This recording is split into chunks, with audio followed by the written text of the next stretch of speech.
Estás escuchando RTS CTS, un podcast sobre redes, telemática, tecnología y en general cualquier cosa que me resulte curiosa. Soy Carlos Bernardos y hoy voy a hablaros sobre las futuras redes 6G. ¿Y por qué os voy a hablar de las futuras redes 6G? Bueno, la motivación de esto es que me encuentro actualmente grabando esto a día 10 de enero en París, en una reunión de un proyecto europeo que se llama EXA-X2, cuyo objetivo principal es trabajar en el desarrollo de diseño de futuras redes 6G o de mecanismos que puedan estar en las futuras redes 6G. Os cuento un poquito esto de los proyectos y luego vamos al detalle de las redes 6G. Este es un proyecto europeo que implica a más de 40 entidades, principalmente fabricantes de equipamiento relacionado con comunicaciones, pues un Ericsson, un Nokia, un Siemens, y operadores, un Telecom Italia, un Telefónica, Orange, así como diferentes entidades académicas y universidades y otro tipo de instituciones que se dedican al desarrollo de tecnologías relacionadas con las comunicaciones móviles. Por deciros una cifra, estamos en esta reunión como unas 140 personas, es un proyecto bastante grande y estamos trabajando, discutiendo sobre diferentes tecnologías que creemos estarán en los futuros estándares de 6G. La idea de estos proyectos, en este caso este proyecto que acaba de pasar su primer año de vida, de 2 años y medio que tendrá, pues nos reunimos periódicamente para discutir temas, aparte de obviamente el día a día y las múltiples reuniones virtuales que tenemos para avanzar en los temas de investigación. ¿Y por qué os vengo a hablar de 6G si todavía 5G diréis? Todavía 5G no está totalmente desplegado, está bastante desplegado, pero obviamente antes de que llegue la siguiente generación hay que trabajar en ella. Es decir, se tarda los ciclos de desarrollo de una generación de telefonía móvil son más o menos de unos 10 años.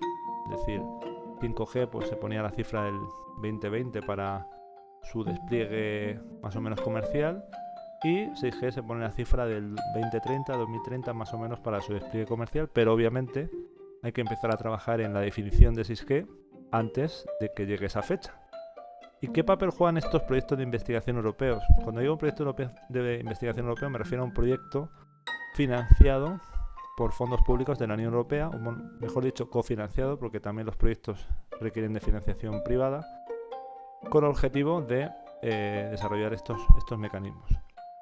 En estos ciclos de desarrollo de tecnologías celulares, el organismo que termina definiendo los protocolos, los estándares que rigen una arquitectura de red de comunicaciones móviles, un organismo de estandarización, en el caso de las redes móviles, es el 3GPP, se llama así. ¿Por qué es importante tener un organismo que estandarice? Pues porque si pensamos que en las comunicaciones móviles, como en muchos otros ámbitos de la vida, pero en las comunicaciones es fundamental, podemos tener un terminal de un fabricante, pues un iPhone que hace Apple. Bueno, hace Apple el teléfono, los componentes los hacen diferentes fabricantes, que hable con una estación base que ha podido desarrollar Ericsson, pues obviamente necesitamos que esté muy claramente definido y estandarizado qué mensajes, qué cosas, qué acciones debe hacer el teléfono en la red para que eso funcione. Y bueno, estamos hablando del teléfono y la estación base, pero todo lo que hay detrás de la estación base, que son múltiples y complejos elementos, deben estar estandarizados para que podamos integrar equipos y soluciones de diferentes fabricantes. Bueno, pues la estandarización de los protocolos que definen una red 6G y de los elementos que definen una red 6G la lleva a cabo este organismo que es el 3GPP, pero los proyectos europeos, proyectos de investigación europeos y de otras regiones, juegan un papel muy importante en realizar tareas de lo que se llama preestandarización al principio, es decir, evaluar mecanismos que pueden terminar estando en las soluciones finales, también analizar casos de uso, necesidades, y luego cuando el desarrollo ya está más avanzado, pues realizar pruebas de concepto y definición de mecanismos más específicos. Entonces, los proyectos de investigación tienen un rol muy importante. ¿Y por qué la Unión Europea financia esto? Pues principalmente para ayudar a la comunidad investigadora y por otro lado para garantizar o ayudar a que la industria europea en general tenga un rol relevante en esta tecnología, porque se consideran tecnologías estratégicas importantes a nivel geopolítico y a nivel de economía de la zona europea.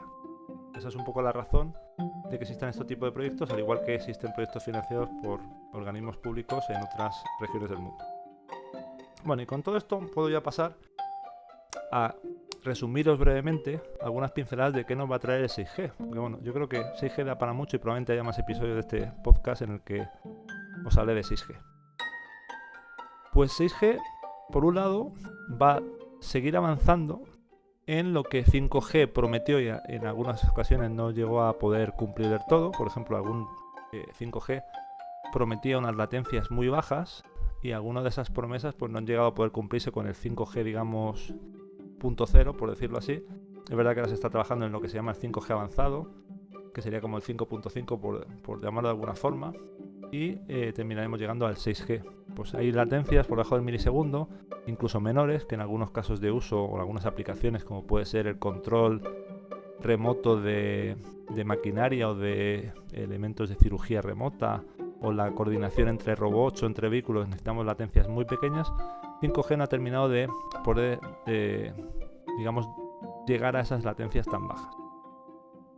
Ese es un ejemplo, pero también es avanzar en lo que se prometía en 5G y en otras necesidades que necesitamos por casos de uso que están surgiendo, que creemos que van a surgir. Os pongo ejemplos de casos de uso que se están evaluando o analizando en el proyecto EXA-X2, pero en general que se consideran para 6G. Y simplemente os pongo algunos a nivel de ejemplo. Por ejemplo, hay una cosa que se llama la movilidad asistida por la red. Y es el hecho de que la red de comunicaciones me refiero, pueda ayudar a un terminal que se está moviendo físicamente a reconocer su entorno. Es decir, a tener una información sobre objetos y obstáculos que pueda haber, mediante un posicionamiento y una detección de objetos avanzada con mucha precisión que realiza la propia red en sí misma. Eso es una capacidad que 5G no proporciona. 5G tiene ciertas capacidades de localización, pero no llega a los niveles de precisión y al hecho de que la red pueda sensar, pueda sentir, pueda realizar medidas de los obstáculos que tiene alrededor de su entorno. ¿Vale? Es un primer ejemplo. Otro ejemplo de caso de uso, de escenario que 6G considera relevante, es lo que se llama los gemelos digitales en tiempo real. Un gemelo digital es una representación digital, como su nombre indica, de un objeto físico, ¿vale?, que nos permite simular el comportamiento de dicho objeto físico o incluso interactuar con él antes de, sin llegar a realizar acciones sobre el objeto físico real. Por ejemplo, podemos en una línea de fabricación, que es un caso de uso, un ejemplo de la aplicación de un gemelo digital muy habitual, podemos simular una línea de fabricación con un gemelo digital y evaluar el impacto que tienen ciertos parámetros en esa línea de fabricación sin tener que llevarlos a cabo sobre las líneas físicamente. Pero también se pueden realizar gemelos digitales de muchas otras cosas. De la propia red de comunicaciones se puede realizar un gemelo digital y así prever cómo se va a comportar y poder reconfigurar o realizar pruebas de reconfiguración sobre el gemelo digital antes de llevarlas a cabo. Para este tipo de gemelos digitales hace falta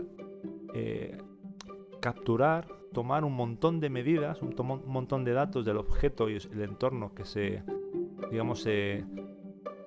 realiza el gemelo digital para poder realizar ese gemelo digital. Y eso necesita unas capacidades de red que 5G no es capaz de proporcionar. Cuando digo que no es capaz de proporcionar, en este y en otros casos de uso, no entendamos esto como que es blanco o negro. No, en general, en las redes móviles no es blanco o negro. Es decir, casos de uso que 5G ha venido a resolver no es que 4G no pudiera, es que 4G o no podía o no realizaba de manera completamente satisfactoria. Siempre hay un abanico de grises, ¿vale?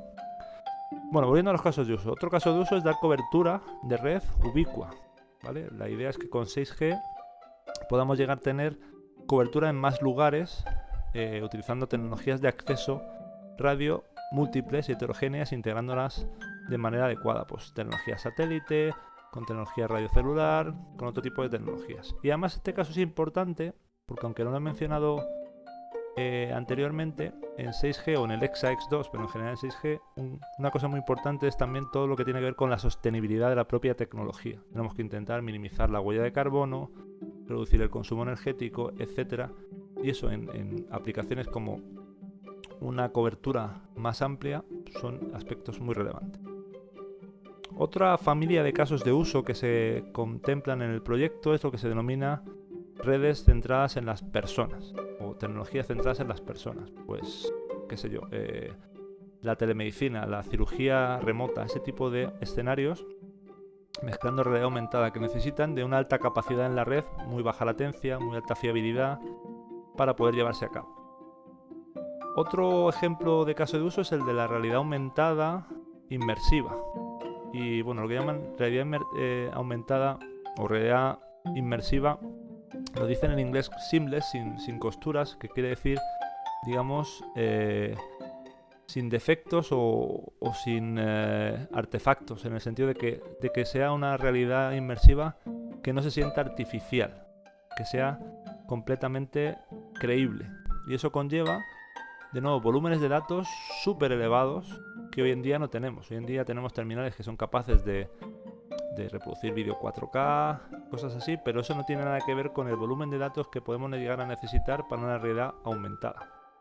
O lo que, por ejemplo, Apple denomina computación espacial con las gafas Vision Pro que van a salir a la venta en breve y que van a revolucionar las redes móviles. Todo lo que tenía que ver con realidad aumentada, el metaverso, la computación espacial que llama Apple, la realidad virtual, la realidad mixta, todo eso va a aumentar exponencialmente la cantidad de datos que tienen que transportar las redes y va a suponer un esfuerzo para los operadores y para los fabricantes en desarrollar tecnologías 6G que sean capaces de soportar todo ese tipo de tráfico. Y por último, otro caso de uso relevante para 6G es el de los robots móviles o los elementos móviles, drones, vehículos, robots, que cooperan entre sí. Para ello, para poder cooperar y poder realizar acciones coordinadas, es muy importante tener, como mencionaba antes, una latencia muy baja. Latencia se entiende el tiempo que tarda entre que yo envío un mensaje, un paquete, una cantidad de información hasta que llega al consumidor de dicha información. Eso es la latencia. Entonces, por ejemplo, para comunicar robots entre sí o cooperar, necesitamos que ese tiempo que tarda la información en distribuirse sea muy bajo para que no haya problemas de sincronización, no haya errores. Control remoto de herramientas o de elementos muy precisos como la cirugía remota y cosas así también son ejemplos.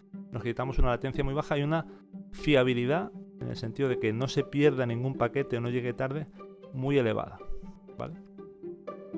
Y bueno, como he mencionado, con la sostenibilidad como un elemento clave, un pilar clave, un requisito clave para todas estas nuevas tecnologías.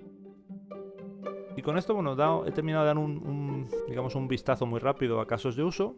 ¿Qué tecnologías vamos a necesitar para que 6G sea una realidad? ¿O qué tecnologías tendrá 6G?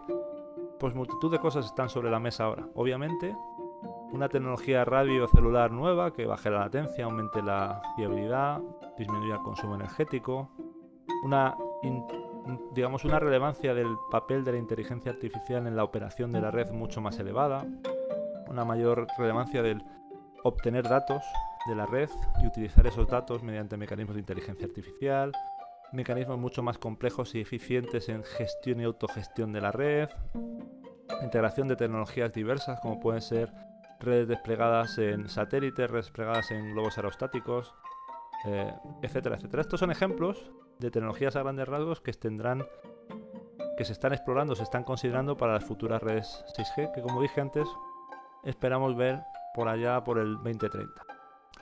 Y bueno, y con esto yo creo que podemos cerrar el episodio como una primera toma de contacto sobre 6G. Yo creo que contaré más cosas en futuros episodios. Espero que os haya resultado interesante. Si así ha sido, podéis compartir este episodio con gente que creáis al que le puede resultar curioso o atractivo escuchar. Y si tenéis comentarios, como siempre os digo, podéis hacérmelos llegar por correo electrónico a carlosjesus.bernardos@uc3m.es o en Instagram, X, Threads, donde podéis encontrarme como CJ Bernardos. Nos vemos muy pronto. Chao.